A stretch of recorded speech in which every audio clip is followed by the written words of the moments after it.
Iron Man 3 is gonna suck. Let's go. Aw, crap. First movie is the best movie. The sequel always sucks. But what about third movies? No one ever talks about them. Do they suck? When I think of good movies, they've all got one thing in common. Consequences. And the biggest change in most movies I see these days, and especially Marvel movies, is consequences. Didn't she shoot you in the face? You know, those things that happen to people like you and me and characters in the Game of Thrones, but not corporate executives and corrupt government bureaucrats. But Iron Man 3, does it have consequences? Or does it pull its punches like Iron Man 2? One of Tony's jilted lovers. Wait, not this guy. This is Marvel QAnon, but definitely remember him. He's important for later. This other jilted lover, who is definitely looking forward to torturing Tony now that he's been captured, suddenly changes her heart and threatens Marvel Q. And here's the crazy thing. She's got the power to stand up to Marvel QAnon.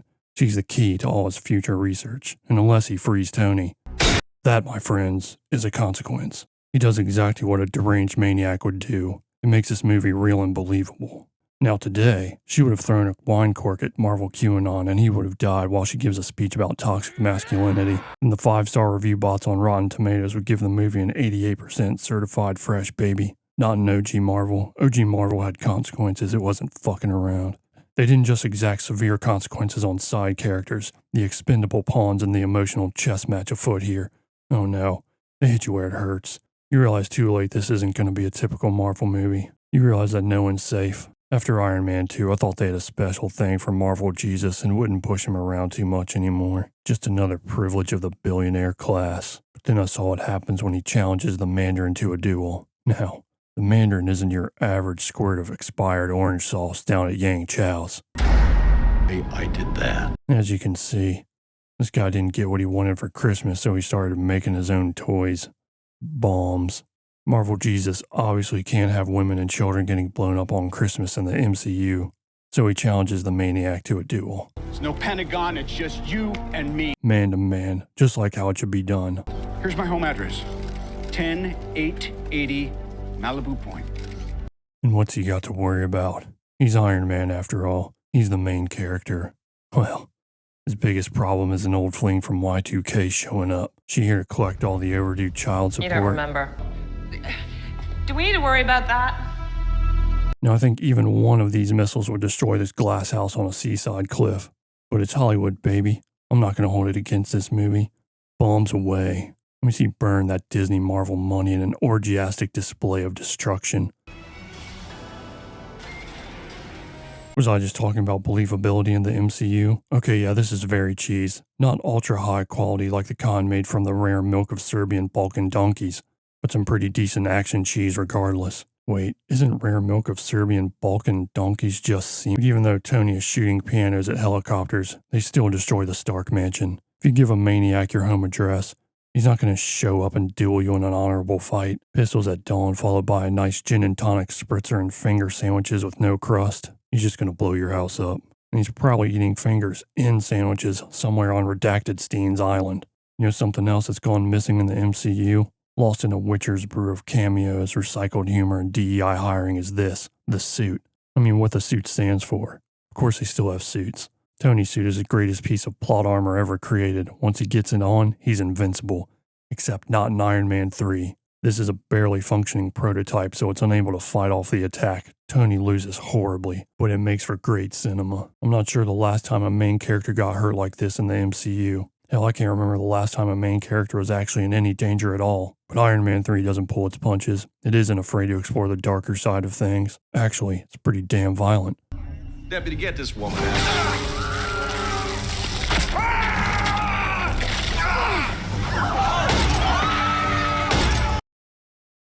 When you consider the MCU in general, this is probably the most violent movie they ever made. Tony just headshots people in this one. There's even a massacre on Air Force One, for God's sake. Yeah, QAnon sidekick villain Juicy Fruit and Fuego goes on a brutal killing spree on Air Force One, and the Mandarin executes someone on live TV at Christmas. Nothing says America like a live execution by gunshot on Christmas Eve, especially if it's all for show. Now, Iron Man 1 and 2 followed a clever formula for the plot. Down on his luck, Genius builds an insane piece of technology with no resources. Down on his luck, Genius builds this piece of technology with the bad guy's money, actually. Just like Sith Lords, there's always two bad guys. One in a suit and one doing the dirty work. One of them will wind up in a very large Iron Man suit, who Tony will easily defeat in a forgettable fight. Roll the credits. Roll post-credit scene to warm up audiences for the next Marvel product. Profit. Iron Man 3 said fuck that shit and set the fucking script on fire. It's got 3 great plot twists, and I fell for each and every goddamn one of them. Hi, good evening. Good evening. Come on in. God damn it, they even got me on a jump scare. The ex-girlfriend was in on it. Threatened us. I've told you, Killian, we can use him. Turns out Smash and Dash has consequences, even at the end of the world. The vice president was in on it. We all know the sniveling number 2 always wants to be the top dog. How could I be so stupid? What's wrong with me? And my favorite, Tony wasn't in the Iron Man suit. They got obliterated by a truck. He's on a boat in Miami. That's a real galaxy brain move. They just straight up outsmarted me. But that's only part of the twisted tale here. They got the drop on me for one reason. They got the drop on me because I've become soft from watching too much modern Marvel content. Modern corporate content doesn't have consequences, doesn't have plot twists. Hell, most of the time doesn't even have a plot. And just like the doctor says, you are what you consume. And I've been force-feeding myself modern Marvel slop because I have to know, where did it all go wrong and who's responsible? But you can't truly appreciate this movie until you realize one thing. This was already a good Marvel movie, but they made it a great action movie. To succeed at that, they had to get one thing right. One thing they've never gotten right in the entire franchise, the final fight. And it all kicks off at the biggest moment in all action flicks, the brawl down on the docks at night. This is the kind of action scene they used to make when movies were good. The late 80s, the early 90s buddy cop flicks. You know what I'm talking about. Lethal Weapon, Die Hard, Beverly Hills Cop, the good shit. The shit you can't even buy from Amazon anymore, only third-party sellers via Amazon, and you just hope they don't steal your credit card and contact information and you wind up on one of those anonymous group texts promising $10K a month with just an hour of work every day. Now, the scene isn't flawless. It's really goofy to see Tony holding a gun and not in a suit. But there's an even bigger problem. They're supposed to be going incognito mode. It probably doesn't help that Tony literally has a bright, glowing bullseye right in the center of his chest. Suddenly they're attacked and surrounded by the super fire soldiers. Man, these guys are terrible. They have advanced powers to use fire, but they still only use guns and just their fists. They also don't seem to coordinate attacks too well. Seems like one of the side effects of the extremist vaccine is that it just makes you stupid as shit. A fleet of Iron Man suits show up to help Tony and Rhodes. Merry Christmas, buddy. Okay, just Tony. I really dread saying these next words. These next words usually usher in a terrible part of the movie. It's time for the final showdown. Historically, these are the worst parts of the Iron Man movie. Iron Man versus bigger Iron Man. However, this one already has great potential because there's no way this guy's going to put on a big Iron Man suit and die in the first round of the fight.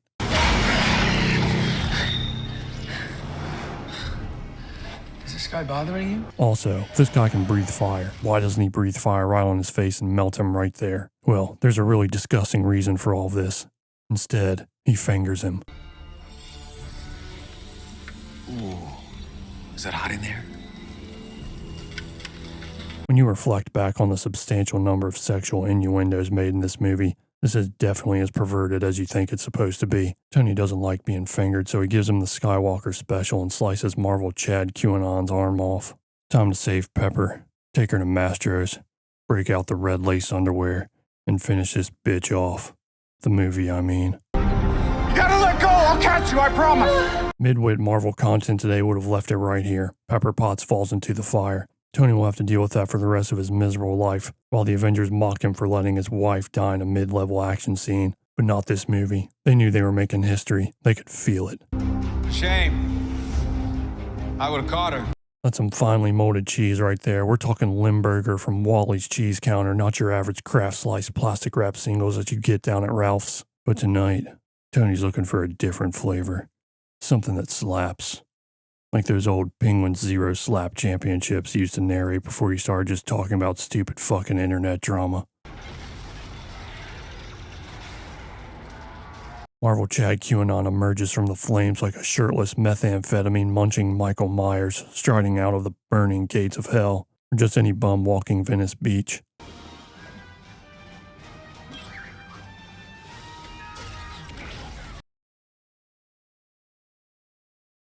That was really violent. If there's ever an Iron Man 4, I think they might finally get the final fight right.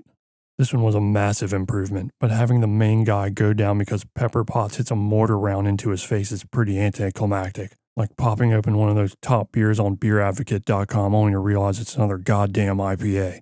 Like seriously, do they like anything other than IPAs over there? The final fight in Iron Man 1 and 2 was too short. They were basically pointless. Iron Man fights a guy in a bigger Iron Man suit and easily defeats him. But this one is way, way too long. There's some clever choreography as Tony fights from suit to suit, but a lot of the other fighting was bad filler. Not like Natasha's cream pie either. I'd really go for one of Natasha's cream pies right now. Here's something you'll never hear anyone say about Marvel today. One of the best things about this movie is the humor. Iron Man 3 is a triumphant return of Tony's wit and an absolute fetish for erotic innuendos that would get this movie censored by today's standard. She's going to need a cardiologist, F.A. They raw dogged it. Here's some lore those Easter egg channels never dare to fully discuss. It's only fitting that our discussion of illusion starts with a timely allusion to another time. It's 1999, probably the best year in the history of humanity, potentially the best year this godforsaken planet ever saw. We've already released Doom, Quake, and Half-Life. Really, what was left for humanity to do? And who's to say the world didn't end after Y2K? Now we've just been living in some dark simulation ever since. Certainly a lot of evidence around for that. This is where he first meets Jensen, R.I.P. Jensen. Then he meets a huge incel. Hey, Tony. Aldrich Killian. This is QAnon, no doubt. Marvel QAnon. I could talk about this guy for hours. This character right here deserves an entire movie, hell, an entire universe. Marvel's big on references and cameos. Everyone knows this by now. It kind of turned into a kinky fetish, just something they can't stop themselves from doing. Like me paying for Russians and eggnog flapjacks from IHOP every Christmas Eve. But in this movie, it was still just a wholesome way to wink at the audience. But this is the best allusion to another film they've ever made. Happy is dressed up like Vincent Vega in Pulp Fiction. How this guy hasn't reappeared in the multiverse of cameos saga as Vincent Vega is a goddamn crime. You better come back to fight in Secret Infinity Wars, or whatever the Doctor Doom fight planet one is going to be called that's going to lose $1 billion. The only thing that's going to be more empty than those chairs are the cinemas. Also, what they don't show here is that happy Vincent Vega fucks all the other chicks, just raw dogs him because it's Y2K and he doesn't know if he's going to be alive tomorrow. That's why they call him happy, because he just raw dogs without a care in the world. The second dumbest part of this entire movie is the virus. It's called Extremis. It sounds like a pesticide, not something that's going to make you into a super soldier. Now, I give them a little bit of mercy here because they made this film before the pandemic. Can you believe there was a time before the pandemic? I can't either. It's like history itself vanished behind a wall or stuffed in a vault somewhere in Southern California, not to be found again until the year 2161. The writers of this movie weren't bombarded with pharmaceutical names and products like those of us fortunate to live in the post-pandemic era, where we all learned too much about RNA vaccines, redacted viruses, censorship, propaganda, and everything else Black Mesa Labs and the Umbrella Company had been up to. But the virus doesn't have anything to do with extremes. Were they thinking of extreme heat, like those flamin' hot Cheetos?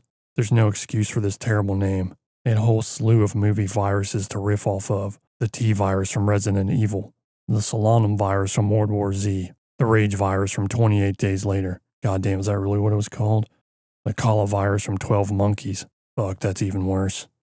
Sounds like some sort of shamanic psilocybin-laced ashwagandha bread that they make in Erewhon for the rich stepmoms who need to microdose themselves so they can listen to that stupid bitch from Call Her Daddy over the desperate cries from their children for attention. Okay, all these virus names suck. Man, if we only knew back in 2013 what a few more years was going to do to us. Are we all technically mutants now? There's certainly no superheroes, that's for sure. All I see are villains. Speaking of which, Aldrich Killian will go down as the greatest villain that never was in the MCU. No one really likes this villain, but I think that's because they don't understand him. The critics don't understand him, and the writers didn't understand what they had while making him, and it all goes wrong with the name. Aldrich Killian. This is the name of a failed early 2000s fashion designer, not a supervillain. He should have never even had a name. He should have remained anon. QAnon. Marvel. QAnon. Anonymity, Tony. Thanks to you, it's been my mantra ever since. And they never should have given him the Patrick Bateman makeover without keeping his Patrick Bateman maniacal hidden fetishes and deviances. Look at him. No, look closer. This is the most unstable, insane, super genius serial killer to ever be recorded. He's got the skin of every person he's had a coffee date with framed on a wall. This guy goes on ketamine benders at 2 a.m., deconstructs Einsteinian physics at 3 a.m., commits murders at 4 a.m., and then talks backwards in Cyrillic to Cthulhu at 5 a.m. while staring at the toilet bowl water before convulsing and collapsing on the floor of a hostel somewhere in Switzerland. I'm not even talking about the villain yet, I'm just talking about Guy Pearce. The character, though. This guy was the Marvel QAnon. He's so much better as an outcast, crippled, weirdo that is dangerously smart. You can tell that deep down.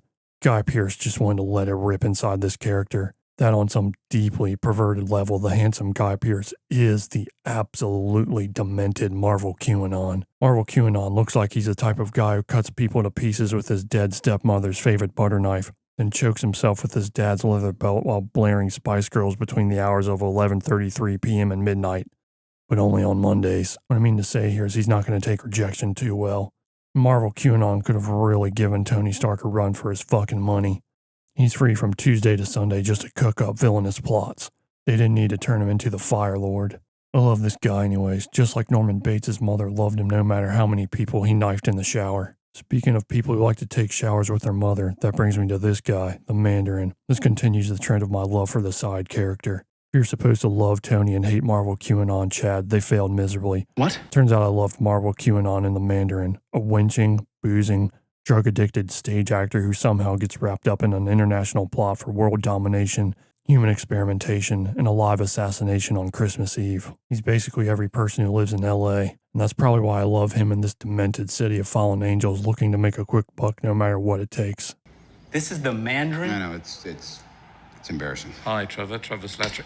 There's one character in this entire series that keeps me up at night. One character that makes me feel guilty.